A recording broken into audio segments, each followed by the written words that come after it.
There's been a big change at the very top of the United States military's chain of command, and it involves a former Red Raider. Coming up, we'll have all the details on the shakeup at the Pentagon that's making headlines here in the Hub City. All things entertainment and pop culture were on full display this weekend after another successful run for a popular annual convention. Find out how fans of comics, movies, TV, video games, and much more came together to share their love of each genre with the local community. And one of the biggest basketball games of the year here on campus is bringing out the student fan base to survive the cold for the chance to cheer on the Red Raiders from the front row. We'll have a look at the latest version of Raiderville and a preview of a showdown on the court that is placing all eyes in the sports world on Texas Tech. This is the MCTV Weekday Update. Welcome to the Monday edition of the MCTV Weekday Update. I'm Todd Eldridge. And I'm Castillo. A former Red Raider who was serving as the highest-ranking military officer in the United States stepped down over the weekend after an announcement last week. On Friday night, President Donald Trump fired Air Force General C.Q. Brown Jr. from his position as chairman of the Joint Chiefs of Staff. General Brown became the 21st person to serve as the chairman and principal military advisor to the president on October 1st of 2023. Up until Friday, General Brown had avoided the many changes being made since President Trump took office. But a statement by both Trump and Secretary of Defense Pete Hegseth confirmed Brown's removal, with Trump picking Lieutenant General Dan Raising Cane as his replacement. General Brown's sudden removal was somewhat of a surprise, with Brown having the support of many members of Congress. But previous statements by Secretary Hegseth had pointed to General Brown's eventual dismissal. General Brown is a 1984 graduate of Texas Tech University. He worked his way up through the military, eventually serving as Air Force Chief of Staff. Brown last visited campus on Veterans Day of 2022, only months after being nominated to serve as the chairman of the Joint Chiefs of Staff by President Biden. In other news, the final weekend of February featured a packed schedule of events, including an annual opportunity for fans of entertainment and pop culture to take over one of the Hub City's largest venues. LubbockCon 2025 was held this past Saturday and Sunday at the Lubbock Memorial Civic Center. The yearly event features shows, special guests, cosplayers, panel discussions, costume contests, and much more.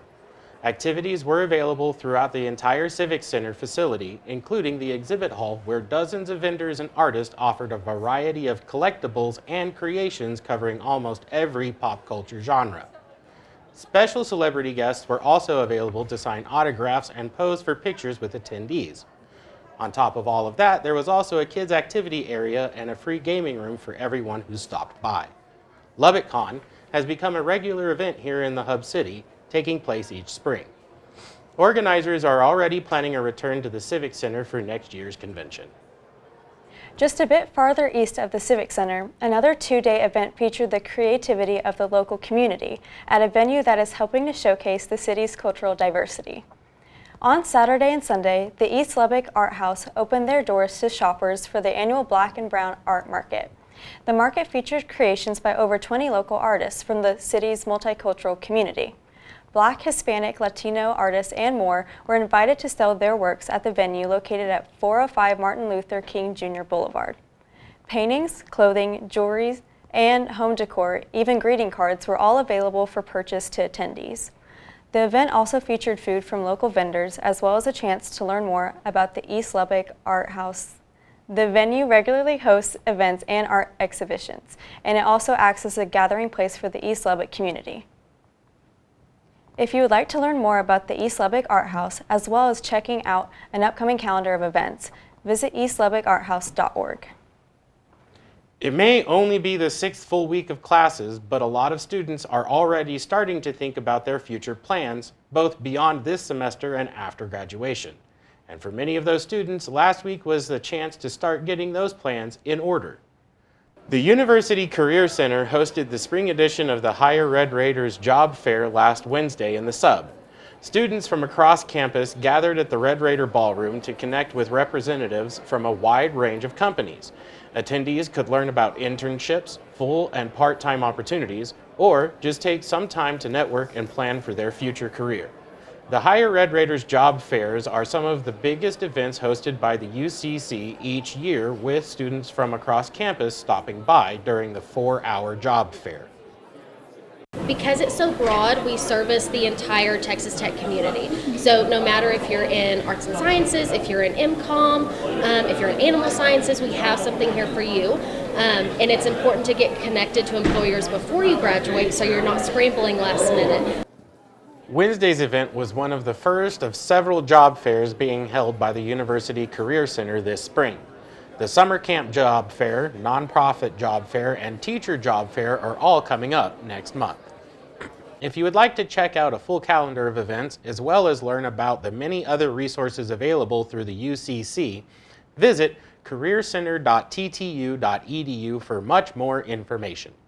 We often mention how much the weather on the South Plains is a lot like a roller coaster, with a fast change in conditions from day to day. But the past 5 days may be one of the most extreme examples in recent memory. Less than a week ago, highs topped out just above 20 degrees on Wednesday, and today we are seeing temperatures reach the 80s. That's a 60-degree swing. So, will we be seeing any more drastic changes in the forecast this week? Chief Weather Specialist Elisabeth Herring joins us with details on what to expect in today's MCTV weather forecast. Elisabeth? Thanks, Issa. Well, a gorgeous afternoon here at Texas Tech. Nice sunny skies out there. Quite the contrast from last week, very cloudy and cold weather, but we actually finally hit 70 degrees yesterday. Our high yesterday was 72. The low was 26, so we were above normal for the high and we were below normal for our low. So we were just under freezing for our low and about 10-degree difference for our high, and that's going to continue to even warm up as we move on throughout today. Currently, right now in Lubbock, it's 81 degrees. We've topped out just above 80. Rest of the South Plains seeing upper 70s, lower 80s, and that's going to continue throughout the rest of this afternoon. Temperatures are going to drop off as we move into this evening, and then as we come into tomorrow, they're going to warm up once again right around the same temperature as today. Tomorrow highs around 80 degrees as well. And then on Wednesday, we do actually have a cool front moving down in the early morning hours, so it's going to cool things off just a little bit. Highs back in the upper 50s and 60s for most of the South Plains area. Well, along with the cold weather, we're also going to be experiencing some winds coming down as well on Wednesday. So Wednesday morning, gusts going to be in the upper 20s here locally in Lubbock, 30s in some areas, and as we get on and throughout the afternoon, it's going to increase even more. Some seeing close to 40-mile-per-hour gusts here in Lubbock, around 30 miles per hour, and that wind's going to continue throughout the rest of Wednesday evening, and then it's going to slowly taper off as we head into Thursday.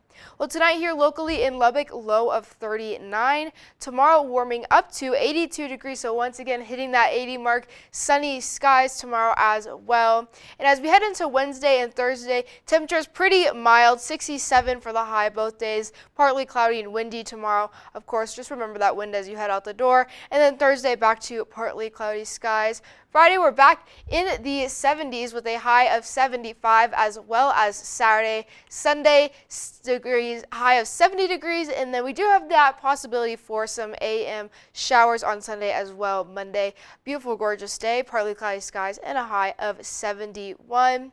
And these temperatures are more normal for this time of year, and while they are a lot nicer, that does not rule out that we won't have another freeze as we head into early spring. I'm Elizabeth, and it's back to Issa and Todd. Thanks, Elizabeth. Texas Tech men's basketball team has been catching the attention of sports analysts around the country as the team continues to rise through the rankings and make their mark on the Big 12. Of course, the media aren't the only ones starting to get hyped up by the Red Raiders. Fans have been packing the United Supermarkets arena every chance they get, and tonight is no exception. Dozens of students began camping out on the east side of the USA on Saturday in anticipation of tonight's showdown with number 4, Houston. The tents are packed up now, but the portable village known as Raiderville gives students the chance to secure their place in line for entry into the student section. Over the weekend, campers checked in to confirm that they were still on site at the USA. The students who showed up earliest and most often will be the first ones admitted into the arena this evening. Rylan Berry has been out at the USA this weekend for the chance to get in on one of the front rows of the student section and cheer on the Red Raiders to victory. Last year I was going to do it for UT, but I had a bunch of classes and stuff that I didn't think I'd be able to get out of. But this year I was like, okay, we might not be this good again in the future. It's going to be a top 10 matchup. So it's going to be a crazy environment, crazy game. So I was like, yeah, I'm definitely going to come game down and be here for this one. Barry says he's looking forward to tonight's environment in the arena, and he expects the crowd to be extra energized after one of the team's top players, JT Toppin, and head coach Grant McCasland were ejected from the Red Raiders' previous meeting with the Cougars in Houston. I'm ready to see how the crowd reacts when Grant and JT actually get to be in the whole game. I'm ready to see how loud the student section is because it's Houston. It's going to be packed. We went to their place and won a game that we were set up to lose. It's going to be a crazy environment. Like Grant says, we're the best student section, best fan base in the nation. The two teams' previous showdown in Houston ended with Texas Tech winning 82-81 in overtime. The nail-biting victory not only helped propel the team higher into the top 25, but the Red Raiders also handed the Cougars their only conference loss so far this season. Fans are hoping for a similar result tonight here in Lubbock. Tip-off is set for 8 p.m. and tonight's game is also ESPN's Big Monday matchup this week, so if you can't make it in person, you can catch all the action on ESPN. Basketball may be topping the headlines today, but over the weekend, two other teams hit the on-campus diamonds for the first time this season. On Friday, Dan Law Field at Rip Griffin Park officially hosted opening day for the Red Raider baseball for the 2025 season. Unfortunately, the start to play on the home field did not go so well. Texas Tech lost on Friday to UC Irvine 4-6 to kick off the new year on a low note. The team recovered on Saturday with a 15-12 win, but that didn't translate to a series win on Sunday. UC Irvine kept their bats hot all the way into the 7th inning, which is all they needed to go ahead by 1 and secure the end of the weekend victory, 11-10. The loss was not only disappointing for the home crowd, Tech baseball is off to one of its worst starts in more than 30 years with a 1-5 record. The Red Raiders are hoping to recover as they head out on the road this weekend for the Las Vegas College Baseball Classic. The team will face Illinois on Friday, Texas on Saturday, and then finish out this weekend against Washington on Sunday. You can keep up with the live stats by visiting texastech.com. Across the Marcia Sharp Freeway, Texas Tech softball also premiered what could be one of the best teams in school history as they hosted the Janine McCaney Memorial Classic. The 7-game showdown set up the Red Raiders for success, facing off against Detroit Mercy, the University of Illinois, Chicago, Indiana, and finally UTEP, between Friday and Sunday. In just the first day alone, Tech scored 30 runs against Detroit Mercy, who didn't get a run through 12 innings of play. Game 2 on Friday ended in a Mercy rule finish after the Red Raiders scored their 20th run in the 4th inning. Tech softball didn't let up from there, putting up 18 more runs on Saturday and ending games against Illinois, Chicago, and Indiana in the 5th inning as well. On Sunday, Tech's bats cooled down a bit with a 7-2 win against Indiana in the morning, followed by a 3-0 victory on Sunday afternoon. But regardless of the hit total, the Red Raiders finished the weekend going 6-0 off of a total of 63 runs in just 36 innings. After a productive weekend, the Tech softball team wrapped up the Janine McCaney Memorial Classic with yet another win this afternoon against UTEP. The team has a short break on Tuesday before heading back into action on Wednesday against North Texas in Denton. First pitch is set for 2 p.m. and the game will be available on ESPN+. So Todd, did you keep up with all the Red Raider action over the weekend? I did. Actually, I couldn't help but hear about how many runs the Red Raider softball team scored, so I had to tune into that and really looking forward to tonight's basketball game. What about you? Yes, I'm so excited for basketball tonight. I can't wait to figure out if we're going to win or not. Right.